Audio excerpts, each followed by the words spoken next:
চলে আসলাম আরো একটা নতুন ভিডিও নিয়ে। দিনটা ছিল ২৯শে জুন। দেখো আমি আর আমার বর রাত্রিবেলায় বেরিয়ে পড়েছিলাম। তখন বাজছিল হচ্ছে ১:৩০।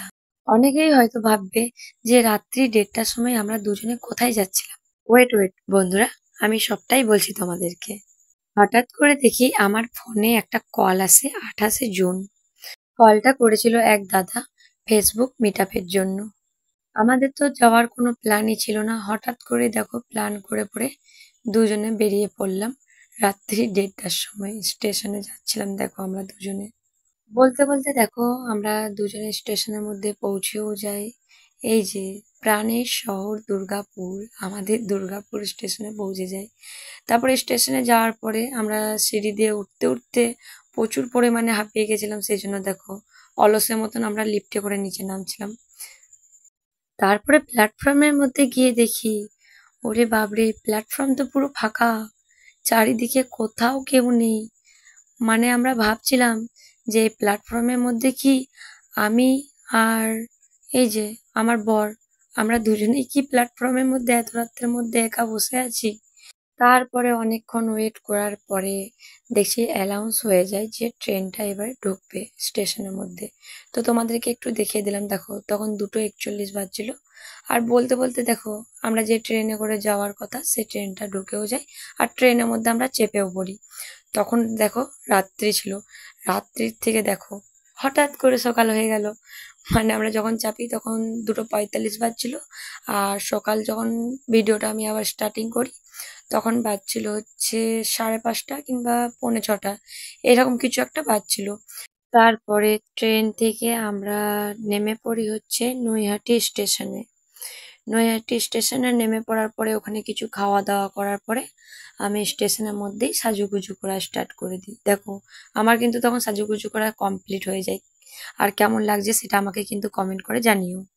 তারপরে আমরা নৈহাটির থেকে আবার একটা ট্রেনে চেপে যাই। ট্রেনে করে গেছিলাম হচ্ছে রানাঘাট স্টেশনে। এটা হচ্ছে সেই রানাঘাট স্টেশন। রানাঘাট স্টেশনের পরে আবারও একটা ট্রেনে চাপি। দেখো ট্রেনে চাপার পরেই একটা দিদিভাইয়ের সাথে দেখা। এই দিদিভাইও যাচ্ছিল ওই ফেসবুক মিটআপের ওখানে। তো আমরা ওখান থেকে সোজা যাই আরাংঘাটা স্টেশন। ওখান থেকে কিছুটা টোটো করে গিয়ে পরে দেখি যে এখানে মিটআপ হচ্ছিল সেই জায়গার মধ্যে পৌঁছে যাই ফাইনালি। ওখানে পৌঁছে যাওয়ার পরে দেখি যে প্রোগ্রাম স্টার্টিং হয়ে গেছে। তো আমি তো ভাবছিলাম যে আমরা হয়তো প্রচুর লেট করে ফেলেছি, কিন্তু দেখি না, আমরা লেট করে ফেলিনি। আমাদের পরেও অনেকজন এসেছে। আর যে সেলিব্রিটিরা এসেছিল তারা অনেক পরে এসেছিল। তো যাই হোক তোমরা দেখো এখানে একটু নাচানাচি চলছে। কিছু দিদিভাই দাদাভাইরা সবাই মিলে খুবই এনজয় করেছিল সেই দিন। আর আমরা গিয়ে পরে ওখানে বসে দেখছিলাম, কারণ সেই কত রাত্রে বেরিয়েছিলাম আর ট্রেনের মধ্যে ঘুমাতেও পাইনি, কারণ প্রচুর ভিড় ছিল ট্রেনের মধ্যে। আর অনেকেই হয়তো ভাববে যে আমরা এত রাত্রে বেরিয়েছিলাম, আমরা হয়তো পাগল। পাগলের কিছুই না। মানে এতদিন ধরে আমি ভিডিও করছি, এতদিনের পরিশ্রম, আমার সেই দিন সফলতা, মানে সেই দিন আমি যেতে পেরেছি, সেই জায়গার মধ্যে পৌঁছাতে পেরেছি, শুধুমাত্র আমি আমার বরের জন্য যেতে পেরেছি। ও ছিল বলেই, আমার পাশে ছিল বলেই আমি সেই দিন এই জায়গাতে পৌঁছাতে পেরেছিলাম, শুধুমাত্র ওর জন্যই। আর এত রাত্রে না বেরোলে আমরা হয়তো টাইম মতন পৌঁছাতেও পারতাম না।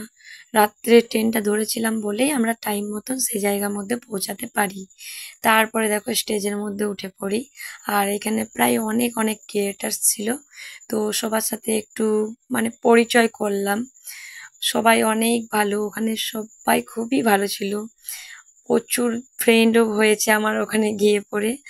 আর এই যে দেখো এখানে অনেকজন গেছিল আর সবাই ফটো তুলতে ব্যস্ত ছিল। তারপরে দেখো এখানে একটা দাদা ভাইয়ের সাথে দেখা হয়ে যায়। আর এখানে আমরা সবাই দেখো কি বলছি, হাই করছিলাম। আর দেখো সবাই বলছে যে দেখো আমরা সবাই মিলে চলে এসেছি পানিখালি মিটআপে, আমাদেরকে দেখতে সবাই চলে এসো পানিখালিতে। এরকম ভাবে সবাই একটু মজা করছিলাম আর হাসাহাসি করছিলাম।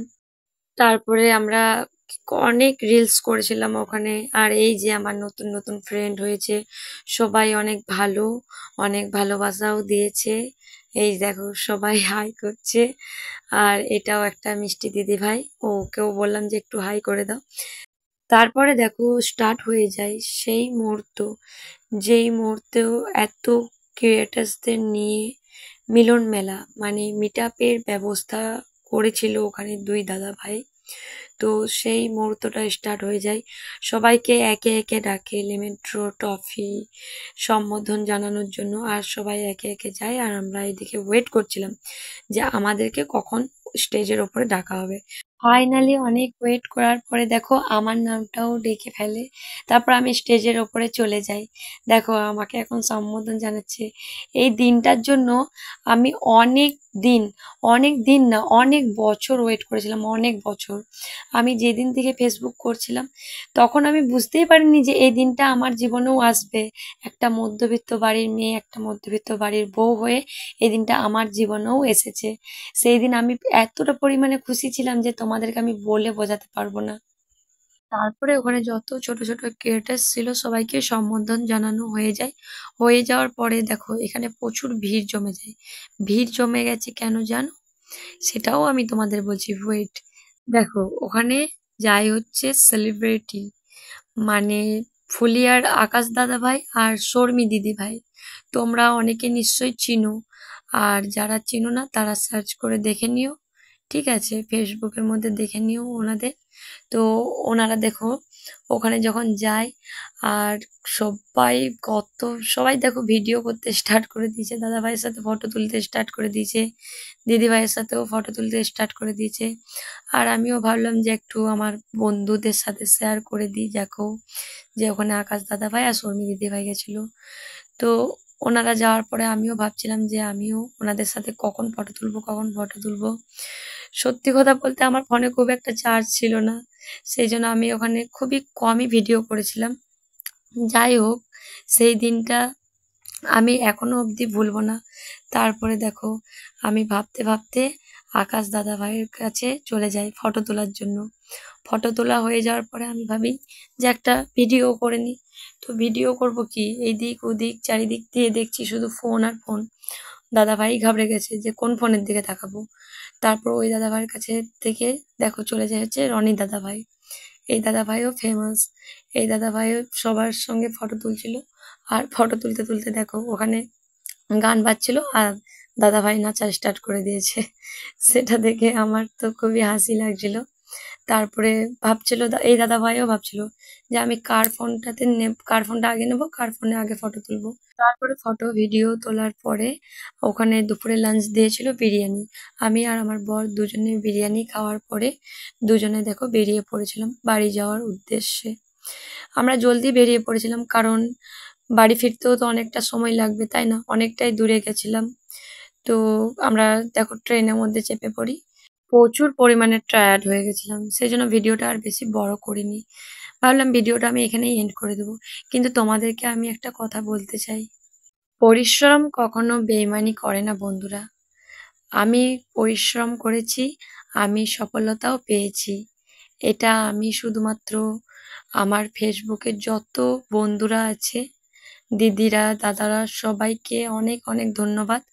আর আমি এই জায়গাতে যেতে পেরেছি শুধুমাত্র আমি আমার বরের জন্য। তো আমি এই ভিডিওতে তাকেও জানাতে চাই যে ধন্যবাদ, শুধুমাত্র তোর জন্যই আমি এত দূরে যেতে পেরেছি।